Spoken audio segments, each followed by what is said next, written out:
Hello, मैं Bhaskar sir तुम्हारा सारथी। आज आया हूँ मैं करने तुम सबको टेंशन फ्री। हमारे डेली लाइफ में सुबह सोकर उठने से लेकर के रात के सोने तक पता नहीं हम किन किन टेंशन का शिकार होते हैं। स्कूल जाने का टेंशन, होमवर्क का टेंशन, टीचर का टेंशन, क्लास का टेंशन, एग्जाम्स का टेंशन, पता नहीं और क्या क्या टेंशन। आज हम देखेंगे कि हम टेंशन फ्री कैसे हो सकते हैं, how we can able to get free from the tension. ठीक है, फिजिक्स में टेंशन फोर्स को क्या कहा गया है? टेंशन को क्या कहा गया है? Tension is a force, it is typically an internal force, it arises from the particle interaction with in the system itself. Okay, अब कहा गया कि tension force may be internal और external, it depends upon the boundaries which we decide. Okay, it develops with in a structural member when it is pulled or stretched. Is that clear? वही बातें हैं जो हम सोचते हैं और जो हम समझते हैं। आओ आगे देखते हैं कि फिजिक्स क्या कहता है। अब यहाँ देखो कि फिजिक्स कहता है कि यह हमारे पास एक रूप है और इसको दो जने मिलकर के एक दूसरे की तरफ क्या कर रहे हैं? स्ट्रेच कर रहे हैं। जब ये स्ट्रेच करते हैं तो इसके लिए टेंशन फोर्स का डायरेक्शन इधर की तरफ आता है, इसके लिए टेंशन फोर्स का डायरेक्शन इधर की तरफ आ रहा है और इसके लिए टेंशन फोर्स का डायरेक्शन इधर की तरफ आ रहा है। और दोनों की वैल्यू क्या है? सेम है, क्योंकि रोप क्या है? सेम है। पर यहाँ पर कोई भी डिस्प्लेसमेंट नहीं हो रहा है। और वर्क डन क्या कहता है? हमने पढ़ रखा है। वर्क डन क्या कहता है? वर्क डन कहता है कि it is equals to F D cos theta. अब यहाँ जब डिस्प्लेसमेंट ही जीरो होगा तो वर्क डन तो जीरो होना ही है। Am I right?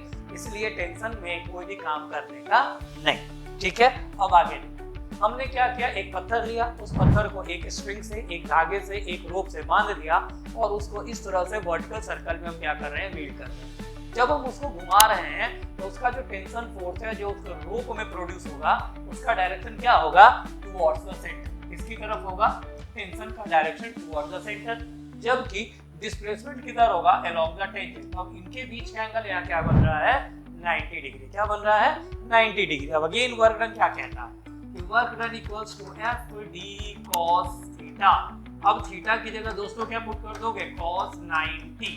तो यहाँ पर वर्क डन अगेन क्या हो गया? तुम्हारा जीरो। वर्क डन की वैल्यू क्या हो गई? जीरो। यह वर्क डन किसने किया? Tension force. किसने किया? Tension force.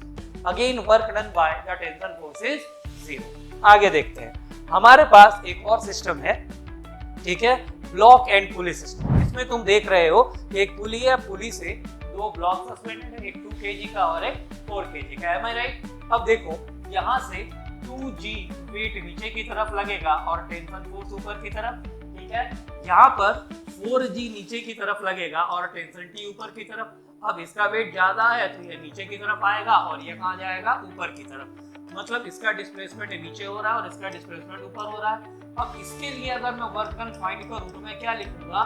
Tension force into displacement into cos zero लिखूंगा और वर्क डन की वैल्यू यहाँ से टेंशन फोर्स इनटू डिस्प्लेसमेंट हो गया। जबकि मैं इसकी बात करूं तो टेंशन फोर्स ऊपर लग रहा है और डिस्प्लेसमेंट नीचे हो रहा है, तो नो डाउट यहाँ पर एंगल 180 डिग्री का बनेगा। और इसके लिए वर्क डन की वैल्यू क्या हो जाएगी? T into D into cos pi, यही लिखेंगे। और कॉस पाई की वैल्यू दोस्तों कितनी होती है? -1। तो यहाँ से वर्क डन की जो वैल्यू है वह कितनी हो गई? -T into D. अब अगर मेरे को कहा जाए कि आप पूरे सिस्टम का वर्क डन निकालो, net work done by tension force, तो आप क्या लिखोगे? TD - TD। और अगेन यह आंसर क्या आ गया? 0। इसीलिए दोस्तों टेंशन में कोई काम करना नहीं चाहिए। तो क्या करना चाहिए? तो आपको क्या करना चाहिए? टेंशन के आगे एट लगा देना चाहिए। ये क्या हो जाता है? अटेंशन। जब तक आप अटेंशन हैं तब तक आपका काम हमेशा अच्छे से होगा। ठीक है, बड़े लोग कह के गए हैं कि टेंशन इंसान को तभी होता है जब वो खुद के लिए कम और दूसरों के लिए ज्यादा सोचता है ना भाई? ओके, अब मैंने तो आपको बता दिया कि टेंशन फोर्स के कारण वर्क डन जीरो हुआ इन सभी कंडीशंस में। अब आपको मुझे ये बताना है कि आखिर कौन सा ऐसा फोर्स है जिसके कारण वर्क डन की वैल्यू हमेशा जीरो होती है। ओके, मैंने आपको हिंट दे दिया है। ओके, अब जवाब आपको देना है। जय श्री कृष्ण।